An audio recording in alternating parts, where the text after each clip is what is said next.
Il ne ressemblait à personne. Pas à ces comédiens élevés dans les grandes écoles de théâtre, pas à ces visages taillés pour les projecteurs. Il avait le front bas, le regard d'acier, le silence dans la peau. Lino Ventura était entré dans le cinéma presque par erreur, ou plutôt par défi, après une carrière de catcheur professionnel. Mais ce que le public avait cru n'être qu'un effet de mode devint, au fil des décennies, une présence incontournable, minérale, dans le paysage du cinéma français. À 67 ans, Ventura avait déjà rangé ses armes. Plus de tournage, plus d'interviews. Il se consacrait à Perce-Neige, son œuvre caritative fondée pour les enfants en détresse. Et pourtant, lors d'un entretien intimiste qu'il avait accepté de donner à un jeune journaliste italien, un gamin gentil, selon ses mots, il avait fini par lâcher une phrase étrange, une confession, presque distraite. Il y en a que je ne pouvais pas voir, pas en peinture, pas sur un plateau. Une fois suffit parfois pour savoir. Il n'avait pas donné de nom, pas à haute voix. Mais ses regards, ses silences, ses gestes retenus disaient l'essentiel. Ceux qui le connaissaient bien savaient, Ventura n'était pas un homme d'inimitié gratuite, mais il était d'une loyauté féroce à ses principes. Et quand une âme heurtait la sienne, il la mettait à distance. Définitivement. Voici donc, raconté avec respect mais sans complaisance, les 5 rencontres qui ont laissé chez lui un goût amer, les 5 artistes que Lino Ventura ne pouvait pas voir en peinture. Numéro 1. Jean-Paul Belmondo, il n'était pas fait pour se croiser. Pas vraiment, pas longtemps. L'un, c'était la rigueur en costume gris, la parole mesurée, le regard qui perce mais ne parle que quand c'est nécessaire. L'autre, c'était le rire franc, l'acrobatie spontanée, l'élan du cœur avant la réflexion. Jean-Paul Belmondo, avec son charme canaille et son goût pour le risque, incarnait tout ce que Lino Ventura regardait avec une certaine méfiance dans ce nouveau cinéma qui arrivait à pas de loup dans les années 60. Leur seule vraie rencontre sur grand écran se fit en 1960 dans Classe tous risques. Un polar noir, brutal, froid comme une fin d'hiver à Milan. Ventura y tenait le rôle d'Abel Davos, truand traqué, père de famille en cavale. Belmondo, lui, n'était encore qu'un jeune comédien en devenir, plein de fougue et de promesses. Il incarnait Eric Stark, le jeune homme chargé d'aider Davos dans sa fuite. Une sorte de passation de témoin, mais le témoin était trop chaud pour les mains de Lino. Sur le plateau, les premières tensions ne tardèrent pas à apparaître. Ce n'étaient pas des disputes. Ventura ne criait pas. Il observait, il jugeait. Et il décidait, intérieurement, si un homme méritait sa confiance. Belmondo, par son énergie débordante, ses improvisations, ses retards parfois nonchalants, agaçait ce perfectionniste à la discipline presque militaire. Pour Ventura, chaque minute de tournage était sacrée. Il n'y avait pas de place pour l'amateurisme ou la désinvolture. Un jour, selon le témoignage d'un assistant réalisateur, Ventura aurait lâché, entre 2 prises, « Ce gamin joue comme il respire. C'est beau, peut être, mais moi, je respire autrement. » Il ne s'agissait pas de jalousie. Ventura n'enviait rien à Belmondo. Il le trouvait même doué. Mais il ne supportait pas le flou, l'attitude bohème, l'irrespect, même inconscient, des règles du plateau. Là où Ventura construisait chaque geste comme une charpente de pierre, Belmondo dansait entre les lignes, prenant le cinéma pour un terrain de jeu. Ils terminèrent le film sans éclat, sans drame. Mais quand, quelques mois plus tard, un projet réunit à nouveau leurs 2 noms sur une table de production, Ventura aurait simplement dit « Non, j'ai déjà donné. C'était une seule fois, et c'était assez. » Belmondo, interrogé bien plus tard, déclara dans un sourire « Lino, il était dur, mais juste. Il n'aimait pas mon style, c'est tout. Moi je l'aimais bien, même s'il me faisait peur. » La vérité, c'est qu'ils s'admiraient peu, être, de loin, mais ils parlaient des langues différentes. Ventura ne savait pas jouer dans l'improvisation, dans l'élan. Il ne savait pas faire semblant d'aimer quelqu'un parce qu'il est bancable. Il voulait des partenaires qui tenaient parole, qui respectaient les horaires, les cadres, les silences. Et Belmondo, dans toute son insouciance solaire, lui renvoyait l'image d'un cinéma qui n'était plus le sien. Cette seule collaboration fut aussi la dernière. Une trace, un essai, une tentative vite rangée dans la catégorie des rencontres intéressantes, mais incompatibles. Et dans sa liste silencieuse, Ventura nota ce nom, sans colère, mais avec un soupir. L'insouciance, ça peut être charmant, mais parfois c'est insupportable. Numéro 2. Michel Audiard. S'il y avait bien un homme que tout le monde voulait à ses côtés dans les années 60, c'était Michel Audiard. Scénariste brillant, dialoguiste acéré, alchimiste des mots qui claquent, il avait ce don rare, transformer une scène banale en joute verbale inoubliable. Il écrivait comme d'autres box, avec précision, malice et toujours un sourire caché sous le gant. Mais pour Lino Ventura, ce sourire-là ressemblait trop souvent à une moquerie. Les deux hommes s'étaient croisés plusieurs fois. Dans les coulisses, dans des dîners de producteurs, parfois même dans des lectures de scénarios. Tout le monde s'accordait à dire que Ventura et Audiard finiraient tôt ou tard par travailler ensemble. Et pourtant, ce tandem que tant espérait ne vit jamais le jour. Pourquoi ? Parce que Ventura n'aimait pas les clowns qui se prennent pour des poètes. Il n'aimait pas non plus les poètes qui veulent faire rire à tout prix. Il eut un projet, pourtant.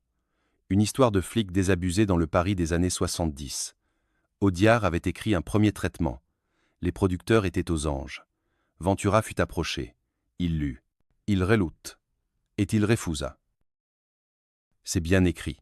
Trop bien. On entend l'auteur dans chaque réplique.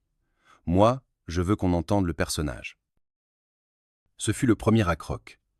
Audiard, piqué au vif, répondit dans une interview « Lino est un formidable acteur, mais il oublie parfois que le cinéma, c'est aussi de la musique, et mes dialogues, c'est du jazz. » Ventura, fidèle à lui-même, ne répondit jamais publiquement, mais en privé, il avait confié à un proche. Le jazz, c'est bien, mais pas quand on tourne une tragédie. Ce qui dérangeait Ventura, ce n'était pas le talent d'Audiard, il ne le niait pas. C'était ce qu'il considérait comme un manque de sincérité. Pour lui, le dialogue devait être un outil de vérité, pas un feu d'artifice. Or, les mots d'Audiard brillaient trop. Ils étincelaient à chaque coin de phrase. Et Ventura n'aimait pas briller. Il aimait peser, imposer, incarner. Certains disaient que Ventura avait peur de se faire voler la vedette. Faux. Il avait simplement horreur du bavardage. Une scène forte, pour lui, c'était un silence qui en dit long. Un regard, un geste. Pas un monologue à rallonge pour faire applaudir la salle. Ce fossé artistique ne fut jamais comblé. Audiard continua d'écrire pour les Gabins, les Blier, les Noiret. Ventura, lui, traça sa route avec des dialogues plus sobres, plus âpres. Deux écoles, deux mondes. Mais il y eut tout de même une scène commune, bien des années plus tard, lors d'une cérémonie d'hommage à Jean Gabin. Les deux hommes se retrouvèrent à la même table. Ils échangèrent des politesses. Audiard lança une plaisanterie. Ventura ne sourit pas. Un silence s'installa, comme une conclusion. Les mots, disait Ventura un jour, ça peut caresser ou blesser. Moi, je préfère ceux qui tiennent debout, pas ceux qui dansent. Et ainsi, dans son panthéon personnel, Ventura plaça Audiard non pas parmi les ennemis, mais parmi les incompréhensions. De celles qui ne blessent pas, mais qui laissent une distance, irrémédiable. Numéro 3. Jean-Pierre Melville, quand deux caractères de granit se rencontrent, il est rare qu'ils bâtissent une cathédrale. Le plus souvent, c'est un mur contre un autre mur. Et entre Lino Ventura et Jean-Pierre Melville, le choc était inévitable. Melville était un cinéaste culte, un solitaire, un architecte de l'ombre.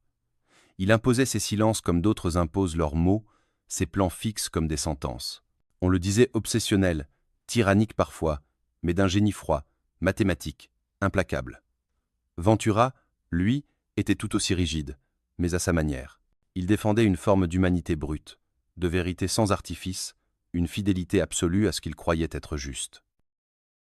Et surtout, une allergie à l'autoritarisme mal habillé en art. Il s'était longtemps évité. Peu, être par respect. Peu, être par intuition. Jusqu'au jour où un projet commun fut lancé, un polar métaphysique dans les rues d'un Paris nocturne, titré provisoirement Le poids du silence. Un film que Melville voulait tourner avec Ventura dans le rôle principal. Les premières réunions furent glaciales. Melville parlait peu, regardait beaucoup, corrigeait tout. Il avait un storyboard millimétré, une vision claire, mais refusait de partager l'entièreté de ses intentions avec ses comédiens. Tu joues, je pense, disait-il souvent. Pour Ventura, c'était inacceptable. Je ne suis pas un pantin. Si je ne comprends pas pourquoi je fais un geste, je ne le ferai pas. Dès la première semaine de préparation, les tensions montèrent.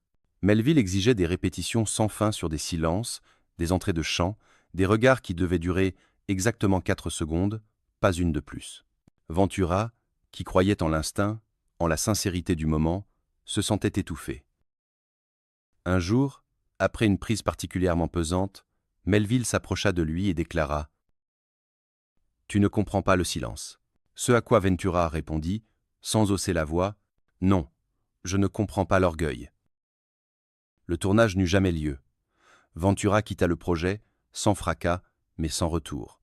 Melville le remplaça, le film fut reconfiguré, puis abandonné quelques mois plus tard.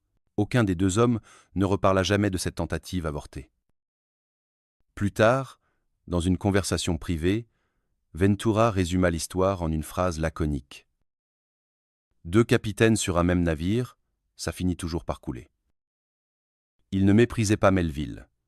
Il reconnaissait son intelligence, son exigence.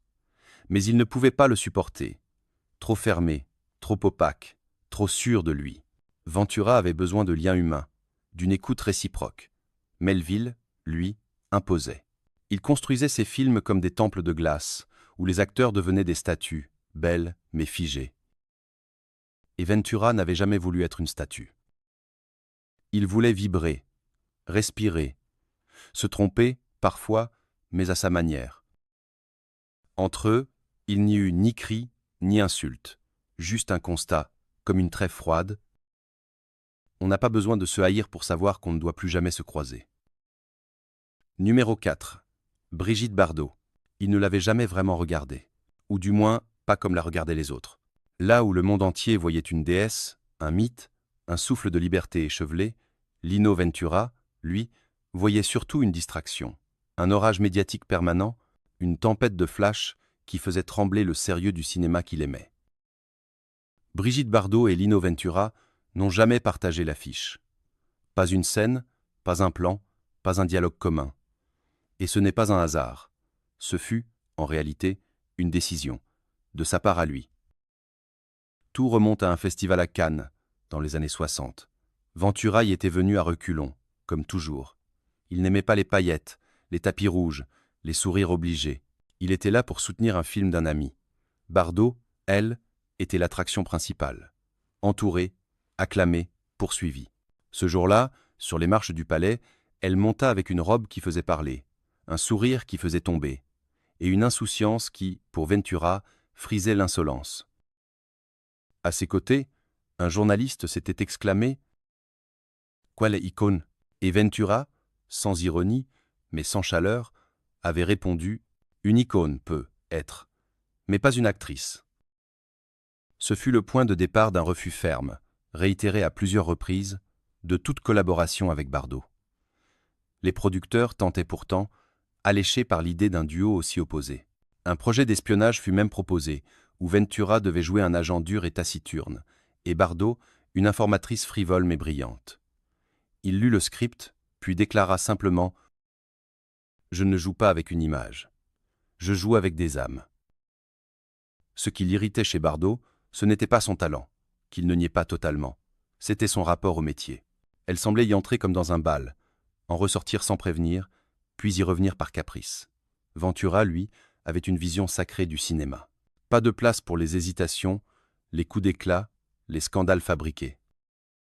Il y avait aussi cette fameuse fois, racontée par un technicien de plateau, où Bardot, venu saluer une équipe de tournage où Ventura tenait le premier rôle, avait traversé le plateau en talons hauts et robe légère, s'adressant à tout le monde avec familiarité, sauf à lui. Il n'avait même pas levé les yeux, comme si elle n'existait pas dans son cadre.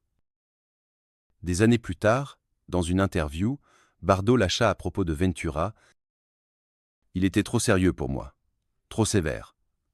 Je crois qu'il ne m'aimait pas. » Elle avait raison. Pas par haine, mais par rejet de ce qu'elle représentait. Une légèreté qui, pour lui, flirtait trop souvent avec le mépris de l'art. Ventura était un homme de silence. Bardot, une femme de bruit. Ventura construisait des personnages pierre par pierre. Bardo apparaissait et disparaissait dans un nuage de lumière. Il n'y avait pas de place pour les deux sur un même écran. Alors, sans cri, sans drame, il referma la porte sur cette idée. Définitivement. Elle est peu, être sincère dans son insouciance, aurait-il dit. Mais moi, je n'ai jamais pu croire à un personnage qui se regarde jouer. Numéro 5.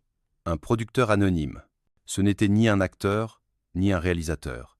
Pas un visage connu du grand public, ni une voix reconnaissable dans les bonus DVD.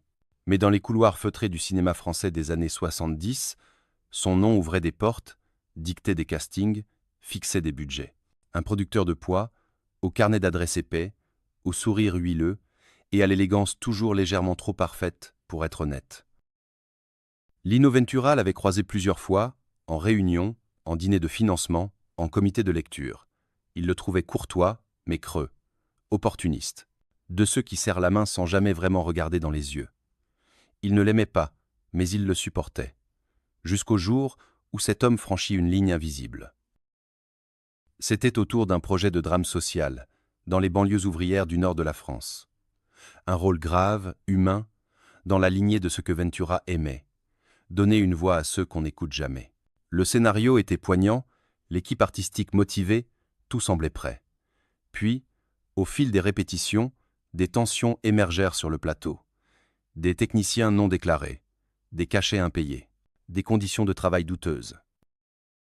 Ventura, fidèle à sa droiture, demanda des comptes.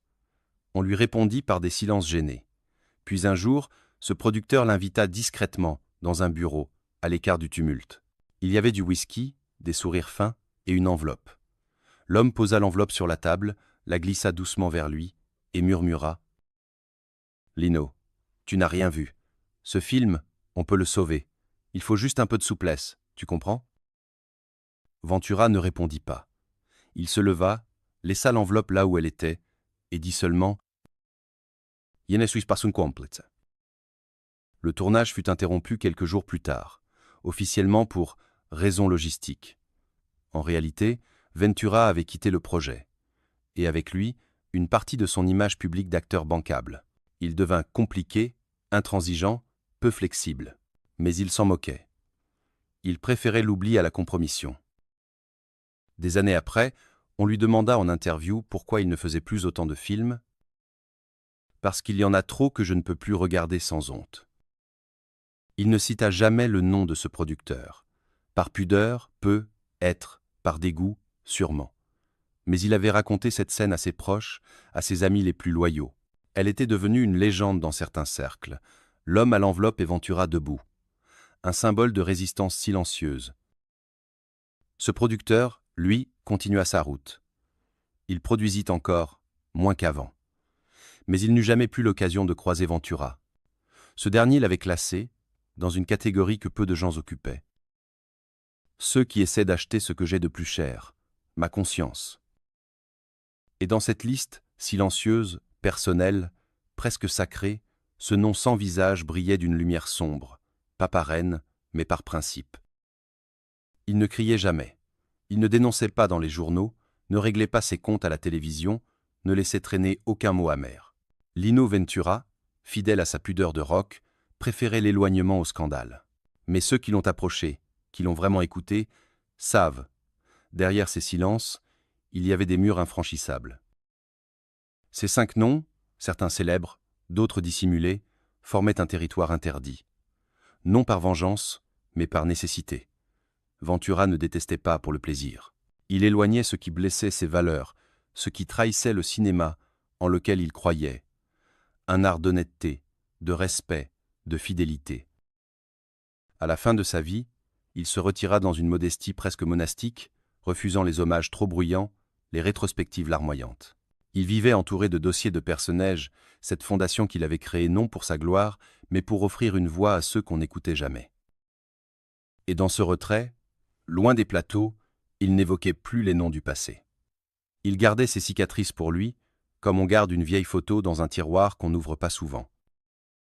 Mais si l'on tendait l'oreille, parfois, on pouvait l'entendre dire à voix basse « Je n'ai jamais voulu plaire à tout le monde. Je voulais pouvoir me regarder dans une glace. Et ça, je l'ai toujours fait. Ainsi s'éteignit l'un des derniers géants du cinéma français. Et dans son silence, il laissa une leçon. Dans un monde d'apparence, refuser de trahir son éthique est le plus beau rôle qu'un homme puisse jouer.